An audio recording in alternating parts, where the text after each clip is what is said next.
Yes, sir. So today's topic is Pasteurellosis, यानी disease caused by Pasteurella bacteria. ठीक है, bacteria का एक जीनस है पास्चुरेला, उससे होने वाले डिजीज को हम लोग बोलते हैं पास्चुरेलोसिस। और लास्ट क्लास में आपको याद होगा कि एक इम्पॉर्टेंट डिजीज है related to Pasteurella, that is haemorrhagic septicaemia. बहुत इम्पॉर्टेंट है फील्ड पॉइंट ऑफ व्यू से भी, एग्जामिनेशन पॉइंट ऑफ व्यू से भी। ठीक है, ऐसे क्वेश्चंस भी आते हैं और फील्ड में केसेस भी बहुत मिलते हैं। तो पास्चुरेलोसिस से दो इम्पॉर्टेंट डिजीज है, वन इज हेमरेजिक सेप्टिसीमिया, जिसके बारे में आप जानते हैं थोड़ा, and another is pneumonic pasteurellosis.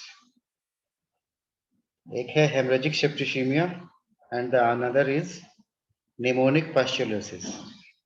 मगर अक्सर क्या होता है कि लोग दोनों को मर्ज करके एक डिजीज की तरह पढ़ते हैं, दोनों को एक कर देते हैं, समझने में भी और लिखने में भी। तो दोनों बिल्कुल एक नहीं है, थोड़ा डिफरेंस है दोनों में। तो इसीलिए मैंने टॉपिक का नाम एचएस नहीं रखा है, हेमरेजिक सेप्टिसीमिया नहीं रखा है, better to keep it as pasteurellosis. इसमें हम लोग दोनों डिजीज का थोड़ी थोड़ी डिस्कशन कर लेंगे। Most important is haemorrhagic septicaemia, ठीक है, जिसको हिंदी हिंदी में बोलते हैं गला घोटू, गला घोटू रोग। बहुत ही इंपॉर्टेंट है, बहुत ही फील्ड में बहुत frequently you can encounter the case, particularly after rainy season. जैसे ही एटमॉस्फेयर में ह्यूमिडिटी बढ़ता है और उसी टाइम पे एफएमडी भी होते हैं। ठीक है, एफएमडी एक और बीमारी, वायरल डिजीज है, फुट एंड माउथ डिजीज। उसके साथ साथ as a sequel of FMD ऐसा माना गया है कि एफएमडी वैक्सीनेशन के टाइम पे एफएमडी अफेक्टेड एनिमल्स में due to stress factor, government का पॉलिसी है वैक्सीनेशन होता है एफएमडी का, तो due to stress factor Pasteurella उसमें बहुत ज़्यादा हो जाता है, एचएस बहुत ज़्यादा हो जाता है, एचएस के केसेस बहुत बढ़ जाते हैं। अब फील्ड के केसेस में बहुत ज़्यादा देखने को मिलता है एचएस। तो जो लेटेस्ट रिसर्च है उसमें इसको कोरिलेट किया गया है विद एफएमडी। एफएमडी के केसेस जहाँ पे ज़्यादा होंगे वहाँ पे एचएस का केस भी ज़्यादा देखने को मिल रहा है। HS stand for haemorrhagic septicaemia. ठीक है, ये पुराने बुक्स में इस तरह के डिस्क्रिप्शन नहीं है, लेकिन लेटेस्ट जो सर्च है, रिसर्च है, उसमें ये देखा गया है कि पास्चुरेला का कुछ रोल है, एचएस का कुछ रोल है रिलेटेड टू एफएमडी के साथ साथ एनिमल्स में कैरी होता है, probably due to stress. Pasteurella ऐसा बैक्टीरिया है जो कॉमन सेल है आपके, मतलब एनिमल्स के अपर रिस्पायरेटरी ट्रैक्ट में, नेजल में, फैरिंक्स में, उस जगह पे वो नॉर्मली पाया जाता है। ठीक है, नॉर्मल इनहेबिटेंट है अपर रिस्पायरेटरी ट्रैक्ट का, और उसे कोई प्रॉब्लम भी नहीं होता एनिमल का जब तक वो अपर रिस्पायरेटरी ट्रैक्ट में रहता है, जब तक उसका क्वांटिटी लिमिटेड रहता है तब तक एनिमल को कोई प्रॉब्लम नहीं है। इसका एक मतलब ये भी है कि कोई एनिमल को कोई डिफरेंट डिजीज भी हो जाए, आप सस्पेक्ट कर रहे हो कि इसको एचएस हो गया है, तो क्या करते हैं कि उसका नेजल स्वैब लेके आप कल्चर करके देख लेते हैं, तो आपको दिख जाएगा। तो नॉर्मल केस में भी आपको दिख जाएगा, क्योंकि नॉर्मल इनहेबिटेंट है नेजल कैविटी का, फाइल्स का। तो बीमारी चाहे जो भी हो, अगर नेजल स्वैब को कल्चर करते हैं तो वहाँ पे आपको एचएस दिख जाएगा मोस्ट प्रोबेबली, मगर जरूरी नहीं कि केस हेमरेजिक सेप्टिसीमिया या पास्चुरेलोसिस का हो। ठीक है, तो इसका थोड़ा प्रैक्टिकल लाइफ में ये थोड़ी सी प्रॉब्लम होती है। एनिमल को जैसे ही कुछ प्रॉब्लम होता है और जिसके उसका कुछ सिम्टम कोरिलेट करता है एचएस के साथ, तो नेजल स्वैब से स्क्रीनिंग कर लिया जाता है हार्ट का, और ऑलमोस्ट सब में ही दिख जाते हैं। तो दिखेगा ही, चूंकि नॉर्मल इनहेबिटेंट है, तो वो ध्यान में रखना होगा आपको। ठीक है, कि नेजल कैविटी में पाया ही जाता है।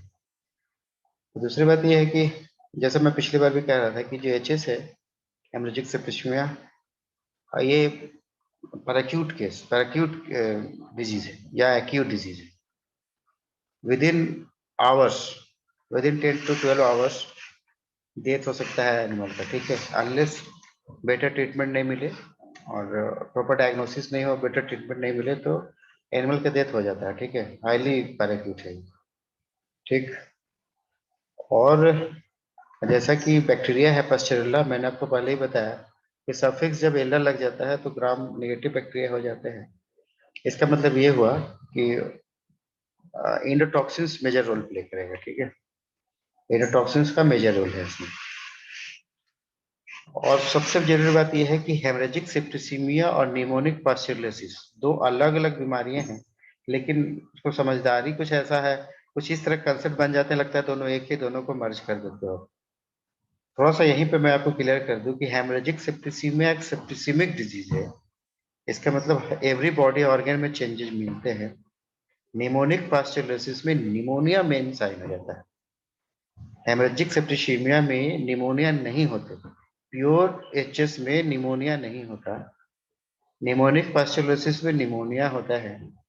एचएस के केस में भी निमोनिया दिख सकता है जब उसमें सेकेंडरी इन्फेक्शन हो जाए, कोई सेकेंडरी कॉम्प्लिकेशन हो जाए। लेकिन लिखते समय हम लोग क्या करते हैं कि एचएस में पूरा निमोनिया का लिखते हैं। क्यों लिखने लगते हैं? क्योंकि इसका जो सिम्टम है उसमें आप ये कहते हो कि severe respiratory distress. Haemorrhagic septicaemia का जो मेन सिम्टम है जिससे इसको डायग्नोसिस हो जाता है, इसके गला घोटू भी बोलते हैं, सीवियर रेस्पिरेटरी डिस्ट्रेस। तो ऐसा लगता है कि लंग अफेक्टेड हो गया इसलिए सीवियर रेस्पिरेटरी डिस्ट्रेस हो रहा है। मगर यहाँ पे रेस्पिरेटरी डिस्ट्रेस लंग्स की वजह से नहीं होते, गला घोटू यानी कि उसका जो नेक रीजन में सीवियर एडिमेटस चेंजेस हो जाता है, एडिमा हो जाता है, जिसके वजह से प्रेशर पुट करता है ट्रैकिया पे, अपर रेस्पिरेटरी ट्रैक्ट पे, यानी एयरवेज पे।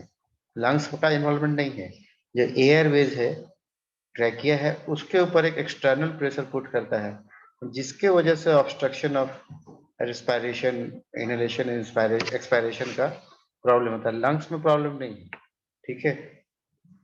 तो रेस्पिरेटरी डिस्ट्रेस इसमें भी आते हैं, लेकिन इसका वजह लंग्स नहीं होता, due to some external pressure in the airways, particularly the trachea region. तो उसकी वजह से सांस लेने में दिक्कत होती है, तो ऐसा लगता है कि निमोनिया है। एचएस का केस में अगर आप पोस्टमार्टम करेंगे तो हो सकता है आपको निमोनिया दिख जाए, क्योंकि अक्सर इसमें सेकेंडरी कॉम्प्लिकेशन हो जाता है। प्योर एचएस में लंग्स इन्वॉल्व नहीं होता, सेकेंडरी इन्फेक्शन हो जाए, कॉम्प्लिकेशन हो जाए, तब उसमें निमोनिया दिखते हैं। निमोनिक पास्चुलोसिस में निमोनिया दिखेगा ही, जैसा नेम सजेस्ट कर रहा है। और एचएस प्योरली सेप्टिसिमिक डिजीज है, ठीक है। इस बैकग्राउंड के साथ थोड़ा सा आगे बढ़ते हैं हम लोग। तो हम लोग सबसे पहले एचएस मतलब मेजर आपका हिस्सा जो पास्चुलोसिस में है, सबसे इंपॉर्टेंट है, डेट इज हेमरेजिक सेप्टिसिमिया, उसी की बातें करेंगे। वहीं पे थोड़ा थोड़ा पॉइंट ऑफ डिफरेंशिएशन करते चले जाएंगे विद निमोनिक पास्चुलोसिस, ठीक है। तो it is basically discussion for haemorrhagic septicaemia, ठीक है। एचएस, हेमरेजिक सेप्टिसिमिया कैसा है? It is a major disease of cattle and buffaloes, characterized by a peracute, acute, highly fatal septicemia with high morbidity and mortality. Morbidity भी खूब जबरदस्त है और mortality भी खूब, ठीक है। Once affected और प्रॉपर डायग्नोसिस और ट्रीटमेंट नहीं हो तो डेथ हो ही जाता है। तो हाई मोर्टेलिटी भी है, हाईली कंटेजियस भी है, इसलिए मॉर्बिडिटी भी बहुत ज्यादा है। ये डिजीज कैटल बफेलो का मेजर डिजीज है, मगर और एनिमल्स में भी देखने को मिल सकता है। वाइल्ड एनिमल्स में प्लस गोट, सीप, स्वाइन वगैरह में दिख जाते हैं, लेकिन इतना हाईली फैटल सेप्टिसिमिया नहीं होता।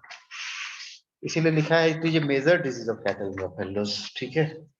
और बफेलोस में इसकी जो इंसिडेंस है, इसका जो पैथोजेनिसिटी है, that is much more than cattle, about 3 times more than cattle. Cattle में मोर्टेलिटी रेट भी ज्यादा है, उसमें पैथोजेनिसिटी भी ज्यादा है, सॉरी बफेलोज में। तो कैटल से अबाउट 3 टाइम्स ज्यादा अफेक्टेड होते हैं बफेलोज। और if you remember the last class, मैंने कहा था कि एकदम जो अर्ली स्टेज के जो काप्स होते हैं उसमें ये रेयर है, केसेस रिपोर्टेड बहुत ही रेयर है। काप्स में होते हैं, कम एज में होता है, लेकिन ओल्डर काप्स में होता है, ठीक है।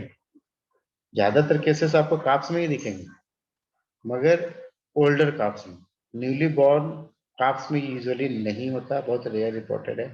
एडल्ट में भी, यंग एडल्ट में होता है, यानी ऐसे एज जहाँ पे कम फुल एडल्ट एज नहीं हुआ है या बिल्कुल अर्ली एज नहीं है, वहां पे बहुत कम केसेस दिखेंगे। ज्यादातर ये ओल्डर काप्स या यंग एडल्ट में दिखता है, यानी कि एकदम ग्रोइंग स्टेज में दिखता है ये केसेस, ठीक है। अब सिनोनिम्स है इसके कुछ, जैसे यहाँ पे मैंने लिखा है shipping fever, barbone, stockyard disease, pneumonic pasteurellosis भी लिखा हुआ है। तो अभी तक जो इंट्रोडक्शन हमने बातें किया है उसे आपको समझ में आ गया होगा कि निमोनिक पास्चुलोसिस अलग चीज है, ये एचएस का सिनोनिम नहीं हो सकता, लेकिन कहीं कहीं लिखा रहता है, वैसे ही लिख देता है लोग, तो ऐसा लगता है कि एचएस निमोनिया होता है, मगर ये सिनोनिम में इसको आपको हटाना होगा। Pneumonic pasteurellosis is not a synonym for haemorrhagic septicaemia. वैसे ही सीपिंग फीवर भी नहीं है एचएस का synonym, that is for pneumonic पास्चुलोसिस।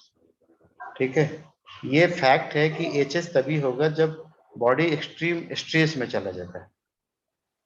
तो पहले जैसे शिपिंग के थ्रू ट्रांसपोर्टेशन होता था एनिमल्स का, तो उसकी वजह से बॉडी स्ट्रेस में चला जाता है, ट्रांसपोर्टेशन स्ट्रेस हो जाता है ड्यू टू शिपिंग ट्रांसपोर्ट, तो फ्लेयर अप हो जाता था बीमारी, जो नेजल फेरेंक्स थे वहां से इन्वेट करके वो चला जाता था। पास्चुला मल्टीसीडा नहीं, पास्चुला हिमोलाइटिका काउज है निमोनिक पास्चुलोसिस का। एचएस का काउज है पास्चुला मल्टीसीडा, निमोनिक पास्चुलोसिस का काउज है हेमोरेजिक हिमोलाइटिका। तो जैसे ही स्ट्रेस से बॉडी जाता है तो अपर रेस्पिरेटरी ट्रैक्ट से इन्वेट कर जाता था लंग्स में, और निमोनिक पास्चुलोसिस काउज करता था। उस समय उसको सिपिंग फीवर ही बोलते थे। तो in a very strict sense, shipping fever, pneumonic pasteurellosis are not synonyms for haemorrhagic septicaemia. लेकिन वैसा लिखा रहता है बुक में भी, और कई जगह नोट्स में भी लिखे रहते हैं, तो बहुत ज्यादा कंफ्यूज नहीं होना है। Barbone is synonym for HS, even stockyard disease भी एचएस के है सिनोनिम्स, मगर in true sense shipping fever या pneumonic pasteurellosis is not a synonym for HS. ठीक है, ईटियोलॉजी क्या है पास्चुला मल्टीसीडा टाइप 1 या serotype B.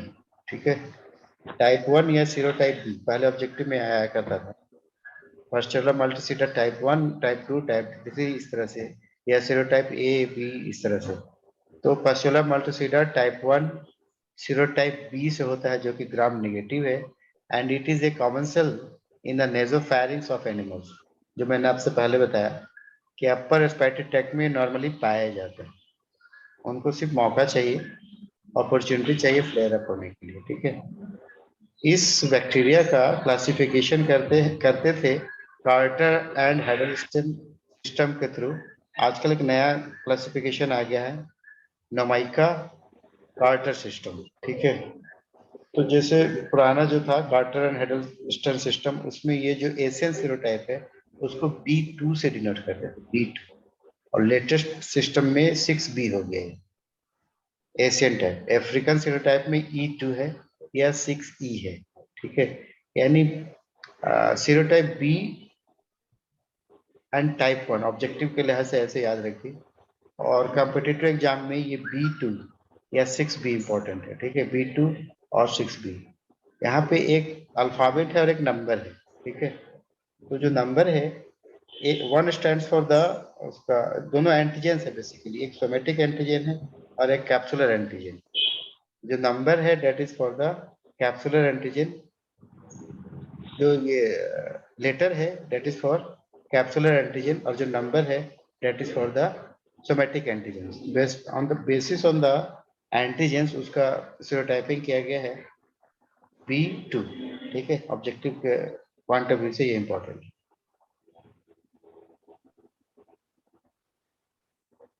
Epidemiology mostly Sen in case of typical monsoon time पे, जहाँ पे हाई ह्यूमिडिटी होता है, हाई टेम्परेचर होता है।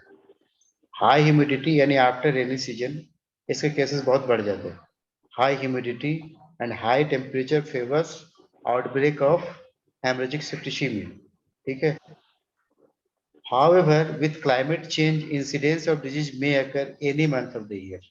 सबसे ज्यादा केसेस रेनी सीजन के बाद मिलते हैं, लेकिन round the year sporadic cases इसके मिलते ही रहते हैं due to stress of change in the climate.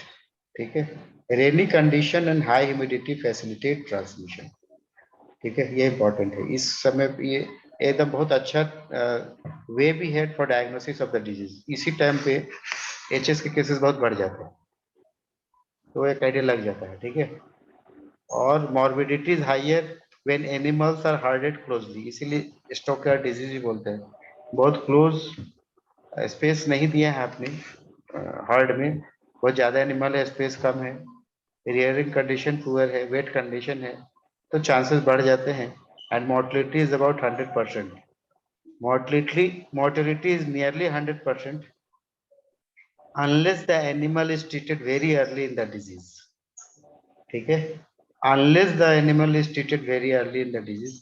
अगर मतलब ट्रीटमेंट हो गया, प्रॉपर डायग्नोसिस और ट्रीटमेंट हो गया, तो मोर्टेलिटी से बच जाओगे, नहीं तो अबाउट 100% मोर्टेलिटी है। ठीक है? एक बार इस क्लिनिकल साइन आ जाए, उसके बाद रेयरली ही एनिमल बचते हैं अगर आपने प्रॉपर ट्रीटमेंट नहीं किया। ठीक है, buffaloes are the most susceptible animals. मैंने बताया करीब 3 टाइम्स मोस्ट ससेप्टेबल है, केसेस में ज्यादा मिलते हैं।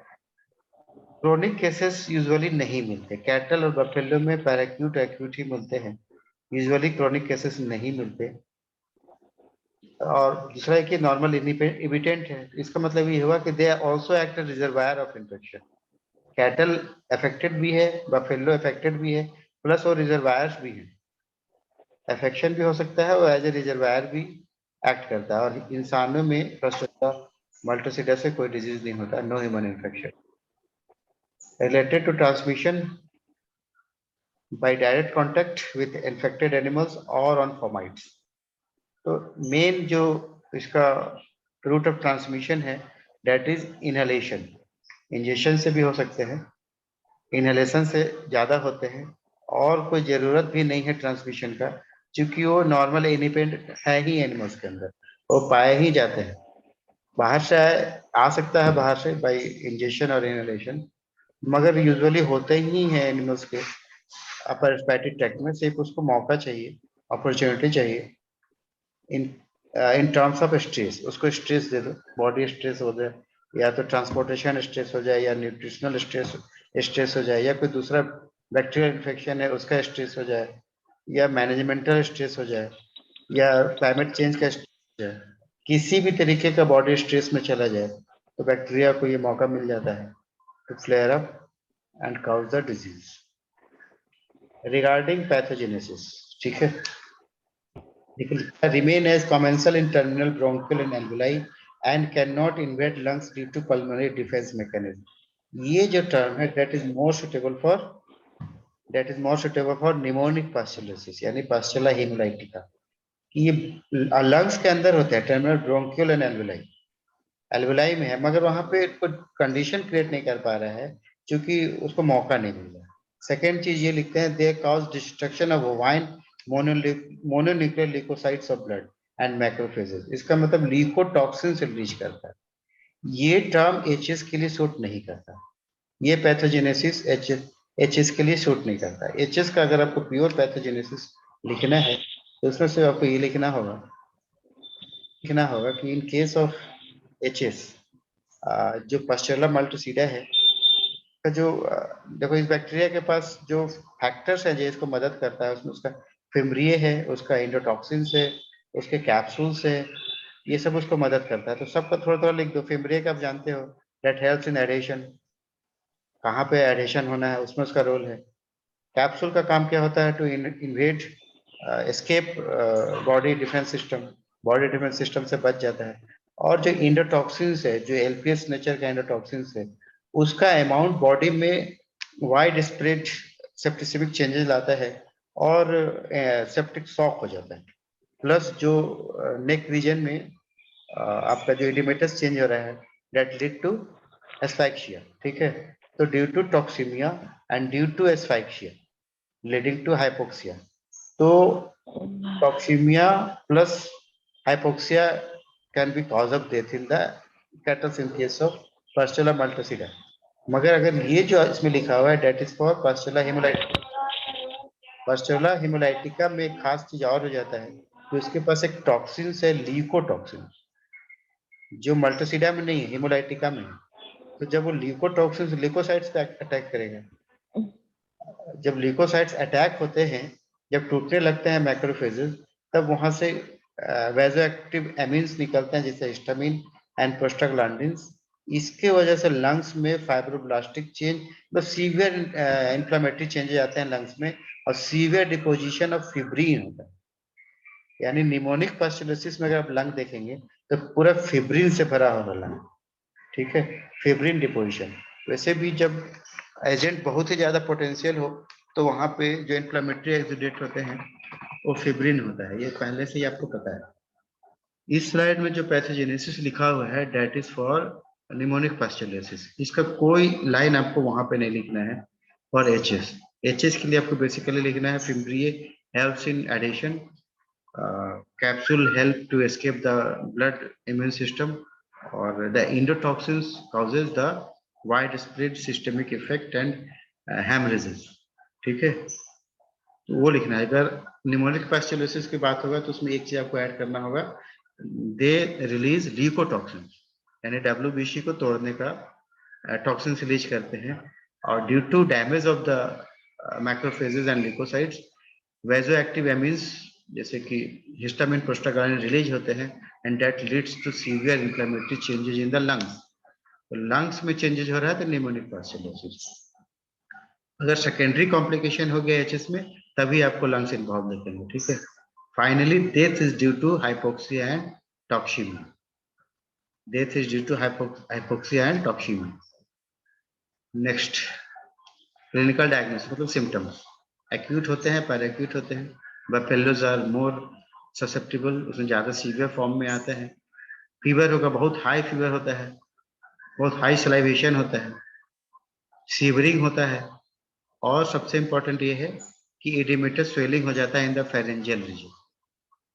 ये इडिमा बढ़ के नीचे और नीचे जा सकता है, सब मैंडिबुलर रीजन में, फेरिंग्स रीजन में, डिसेंड करके नेक रीजन में पहुंच सकता है ये स्वेलिंग।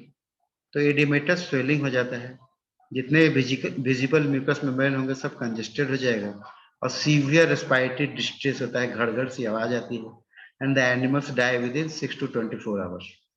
बहुत पर एक्यूट डेथ है। After the first sign is seen the animals die within 6 to 24 hours. ठीक है, तो मेन सिम्टम में क्या हो गया, high fever, shivering, dullness, salivation, nasal discharge, and severe edematous swelling in the pharyngeal region, in the submandibular region, in the neck region, and the visible mucous membrane are congested with severe respiratory distress, और respiratory rail सुनाई देता है दूर तक, जानवर कांपता है, severe severing होता है, और एक रेस्पिरेटरी रेल आता है, घड़ की आवाज, वो बहुत दूर तक सुने जा सकते हैं। तो these are the main symptoms. ठीक है, और इसमें लिखता है in the recent past HS has been identified as a secondary complication in cattle and buffalo following outbreaks of FMD।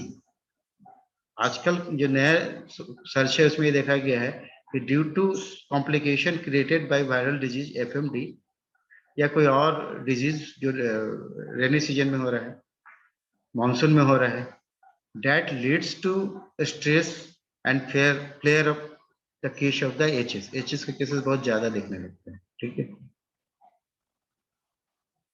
Most cases कैसे होंगे, एक्यूट होंगे, पैरा एक्यूट होंगे। एक समरी है, फीवर मैंने बताया, डलनेस बताया, रिलक्टेंट टू मूव होगा, स्लाइवेशन होगा, ये सब बातें हो गई, आपको सडन डेथ हो जाएगा।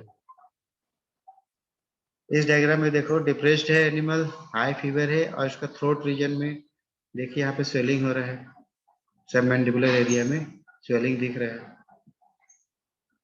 इसमें भी डिफिकल्टी इन ब्रीदिंग, सांस लेने में इसको दिक्कत हो रहा है, थ्रोट रीजन में एडिमा है। यहाँ पे देखिए डाइड हो गया एनिमल, यहाँ पे एडिमेटस स्वेलिंग दिख रहा है। सब मैंडिबुलर एडिमेटस स्वेलिंग बहुत इंपॉर्टेंट है इस केस में। Animal death, high mortality rate, एक बार सिम्टम आ जाए तो ऑलमोस्ट डेथ ही हो जाता है। ठीक है, कमिंग टू लीजन्स, तो सेप्टिसिमिया का जो लीजन है, हर ऑर्गन में एडिमेटस चेंजेस होगा, हर ऑर्गन में पिन पॉइंट हेमरेजेस होंगे, हर ऑर्गन कंजेस्टेड होगा, रेड होगा। ठीक है, और चूंकि बहुत हाई अमाउंट में एलपीएस रिलीज हो रहा है, बहुत ही पोटेंशियल है, इसके वजह से इन्फ्लामेटरी चेंजेस बहुत ही सीवियर होते हैं, और फिब्रिन डिपोजिशन हो जाएगा। लंग्स की मैं बात नहीं कर रहा हूँ, एवरीवेयर जहां जहां पे इसके चेंजेस होंगे वहां वहां पे फिब्रिन डिपोजिशन हो जाएगा। ठीक है, और स्वेलिंग नेक में, हेड में, ब्रिस्कट रीजन में, ये आपने देख ही लिया।